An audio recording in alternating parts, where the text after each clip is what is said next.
Welcome back. My name is Danielle Thornton. I'm an anxiety and OCD recovery coach who has personally gotten to the recovery stage for several subsets of OCD, and I've been helping others do the same.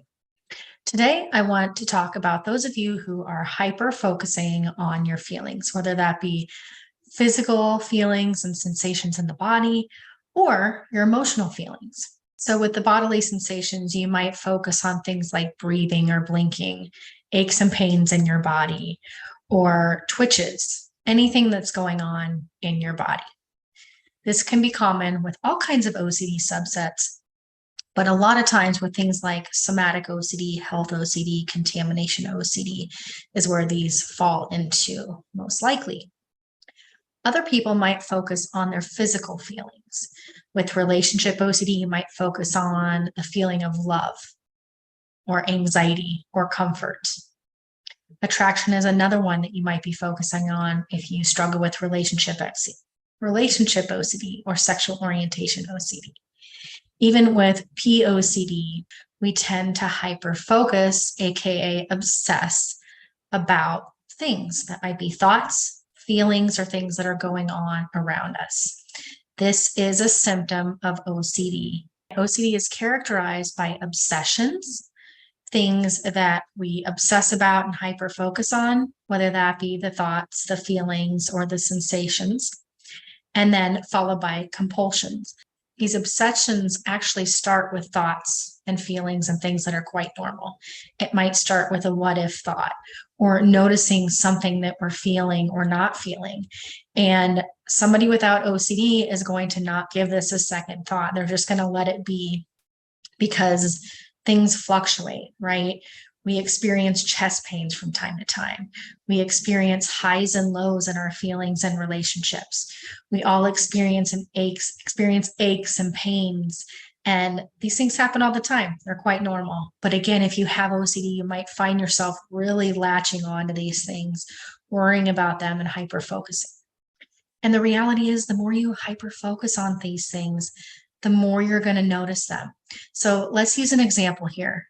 You walk around your house, your apartment, wherever you're at every single day, right? You walk by a little pile of stuff that you might have left there. You walk by flaws in your home, right? It might be scuffs on the baseboards, cracks in the walls, things that kind of cluttered in certain areas maybe, right? And we go on with life living, enjoying our home, being thankful that we have a roof above our head, eating dinner, sleeping. And imagine if you were to start focusing on what's wrong with your home. You'll start focusing on all of the flaws on the walls and the floor. You start focusing on every little area that isn't perfect. You start focusing on the places where the paint isn't perfect in line with the ceiling or the baseboards, okay?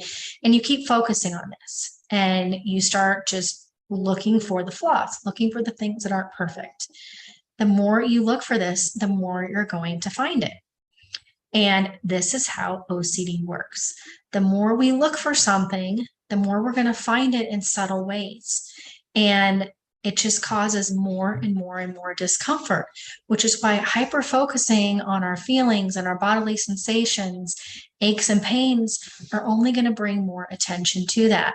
What we focus on grows. You've probably heard that, right?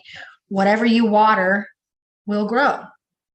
And that is why these compulsions of hyper-focusing does not work and why it makes you feel worse and worse. I didn't believe it when I was struggling with OCD, but these thoughts that we get, these feelings that we get, and the things that we experience are very normal.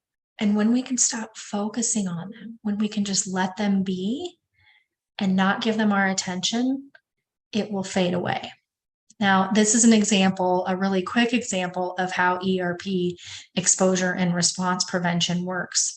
The exposure here would be letting those things happen, letting them be, accepting what is. And the response prevention is no longer giving it attention. And every time I do this, every time I work with somebody and they learn and practice the skills, they feel better. And every time they start going into compulsions again, they feel worse. The key is finding someone that can help you and I'm here for this, but finding someone that can help you learn this, help you learn when is OCD showing up here and when is it not? When is it something I need to address and when is it not, right? Because that's the big question for a lot of people. Working with a specialist who can help teach that to you and help teach you what to do with it, because it may be so bad right now that you can't just not give it attention, right? That's really difficult for you at this point because you don't have the education, the knowledge, and the tools to know what to do with it when it shows up. And you might have learned some things online here and practicing, but it's really hard to learn online. I actually don't teach ERP skills online because it's really important that you have that regular follow-up with me, either in the Path, my membership program, or in one-on-one coaching, that regular follow-up to learn about it, to talk through what's going on and dig deeper so that you can learn ERP effectively. It's really difficult, if not impossible, to really do that online. You're getting little bits of pieces of information, and you need that one-on-one or regular support to learn it and practice it and get better and better and better at it, because it really does take time. What you'll be doing is learning to do what everybody else does who does not have OCD, what they do with fear, what they do with doubt, what they do with discomfort. Essentially, it's this discomfort that is sometimes fear-based and sometimes not, that we don't know what to do with, and we end up coping in a way that actually makes it worse. So if you are struggling with any OCD subset, I really want to encourage you to check out the link in the description below for the options that I have to help you get to that recovery stage. What I see working with people is that when they learn and practice ERP regularly, it works. And when they don't get far enough in the learning or use it consistently, then they're going to go back into compulsions and it's not going to work.